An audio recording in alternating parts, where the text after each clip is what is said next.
Hey, it's Denise from LoomaHat.com, and on this video I want to show you how to do the 4 different versions of the knit stitch. We're going to start with the eWrap, which is the biggest of the knit stitches and the one that's most loose. It's the one I prefer to use when I'm teaching beginners, because it is quicker and because you get your knitting done much faster when you do this knit stitch than the other versions. So let me show you how easy this is. You're going to take your working yarn and you're basically going to wrap each peg with your working yarn. So you're going to take it from behind, you're going to bring it forward, and you're wrapping the peg. Okay? From the back to the front, and you wrap. And that forms an E, which is where the eWrap gets its name. So you're wrapping each peg, right? And now you're left with a loop on the bottom and one on the top. And what you're going to do is you take your pick and you lift the bottom over the top and to the back, which is called, of course it doesn't want to do it, that's called a knit off.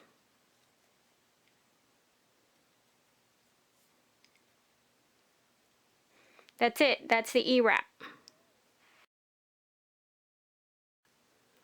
Okay, my next favorite version of the knit stitch is the Uwrap. I call it the happy medium. Yes. Okay, and basically, just like the eWrap, it gets its name by what you do with your working yarn when you wrap your pegs. You're going to half wrap the peg, which forms that U, and of course you can't go to all of them. You're going to do them one at a time. You're going to bring your loop from the bottom over the top. Okay, and then you're going to go to your next one. You're going to take your working yarn and you're going to go from the front to the back, but you're not going to completely wrap the peg. And you go to the next one and half wrap, bottom over the top. Go to the next one, half wrap, bottom over the top. Is that cool or what? I love this stitch. That's the Uwrap. So the next one I want to show you how to do is the flat stitch, and as you can see, there's a big difference in the size of the flat stitch and the eWrap. It can be as much as half the size. These both again are 10 pegs and 10 rows, and the difference is huge. So you're going to have a tighter, more dense knit stitch when you use this flat one. But it does have its problems, and that is that if you don't know how to gauge the tightness on your knit, I don't suggest that you use this version, because it can get almost impossible to work with. It's extremely, it can be extremely difficult, and I really don't suggest it for beginners. Alright, so like the others, it takes its name from the way you're using your working yarn, the way you're placing it on your peg.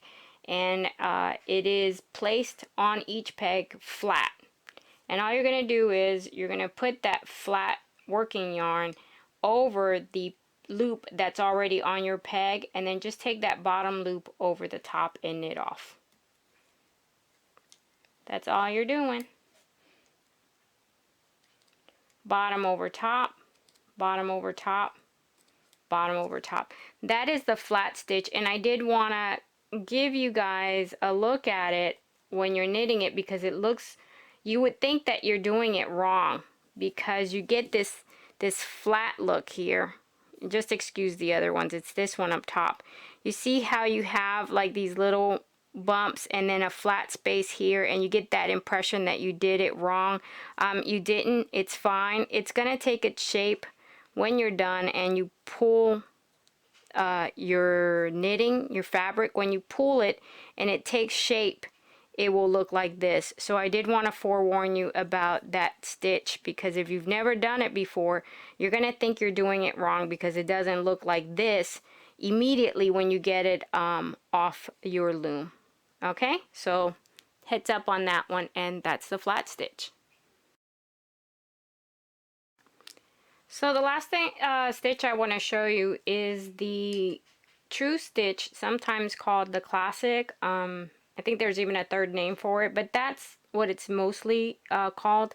And I call this the default knit stitch. It's the one most people will use when the pattern doesn't say which knit stitch. It is the second biggest. And of the three small versions, it's the most loose of the three, right? Second only to the eWrap. So it takes a little more effort to do this true knit than the other ones. And let me show you. You're going to take your working yarn and you're going to put it above the existing loop. You're going to take your hook and bring it up through that existing bottom loop and scoop up your working yarn to create a loop. Now you take the one that you already had on the peg, take that loop off the peg, put the new one and pull on your working yarn. Again, you're going to put that working yarn above the existing loop, take your hook, come from the bottom, scoop up that working yarn to create a new loop, take the old loop off, put the new loop on. And as I said, this one does take a little more effort than the other ones. But for some people, they just love it. It's worth that extra effort to get the results. All right, that's the true, or otherwise known as classic, knit stitch.